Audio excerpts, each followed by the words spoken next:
Hi, I'm Hazel, and this is a quick overview of the bosses in the Cathedral of Eternal Night. Cathedral is a new 4-boss dungeon coming in patch 7.2, leading into the upcoming Tomb of Sargeras raid.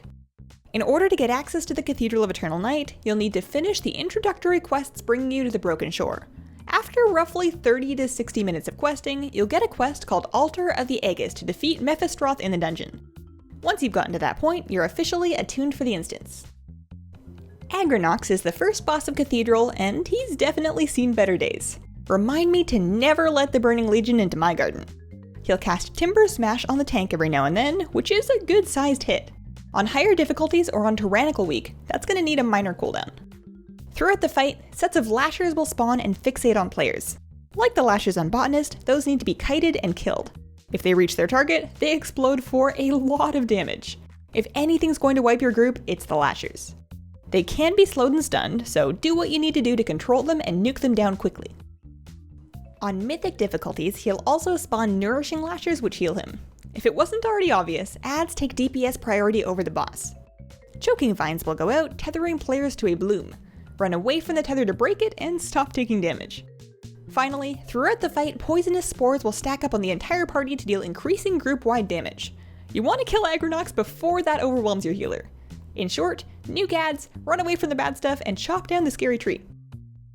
Thrashbite the Scornful is the brother of our old friend from Blacker Cold, Smashspite. You can definitely see the resemblance.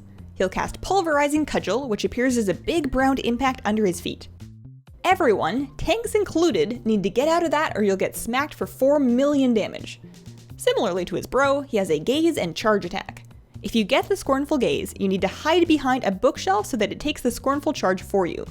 There's obviously only 4 bookshelves here, so you gotta kill the boss before he goes for a 5th one. On Mythic, smashing the shelf will summon book ads that need to be dealt with. The tomes can silence, slow, and mind control players, so that should be fun. Last, Thrashbite likes to heave Cudgel to send it flying around the outer circle of the room. Just don't be in that outer ring unless you're currently hiding from the gaze, and you'll be fine. This is a straightforward fight that shouldn't wipe your group unless somebody's asleep at the wheel. Domatrax is an ad fight where you get to once again use the Aegis of Agrimar. The Aegis will be depleted by taking damage and having players stand in it, so it's key to protect it for the right moment. Domatrax will cast Fell Soul Cleave, doing a cone of fire damage in front of himself. Tanks need to face him away from both the group and the Aegis so that he doesn't deplete the shield with that. He'll also sometimes Frenzy, which tanks and healers should stay aware of. At 90% and again at 50% health, he'll open Fel Portals. You need to kill the Portal Guardians as quickly as you can to stop the demons.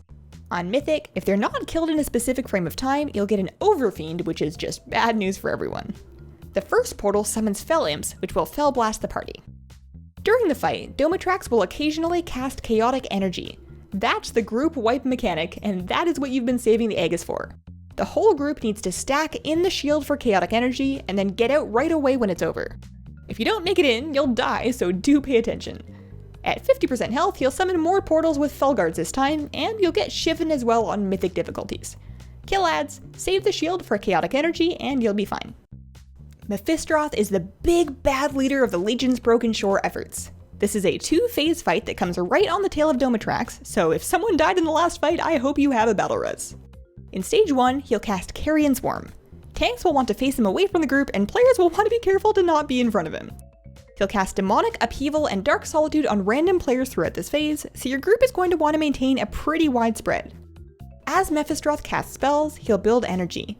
At 100% energy, he'll fall into the Shadow phase. The goal of Phase 2 is to protect Illidan with the Aegis long enough for him to get Mephistroth back. Shadows of Mephistroth will appear and fire Shadow Blasts at Illidan, which you'll want to block with the Aegis. Eating Shadow Blasts will interrupt Illidan and slow down his casting, which drags out the phase. Throughout Phase 2, Creeping Shadows will do group-wide damage for your healer to deal with. While you wait for Illidan to do his thing, Dreadwing ads will fly in and need to be killed. On Mythic difficulties, you'll get Felbads too. Manage the ads and protect Illidan long enough and he'll bring it back to Phase 1. If you're a lore-inclined individual, you can stick around after beating Mephistroth to see some serious RP. So that's the Cathedral of Eternal Night. This video shows the dungeon on Heroic, but it'll also be available on Mythic and Mythic Plus Keystone difficulties. This was a fun, involved instance that lasts just long enough and should be an awesome addition to the Mythic Plus circuit. Thanks for watching! Let me know what you think, and have a wonderful, wonderful day. Bye!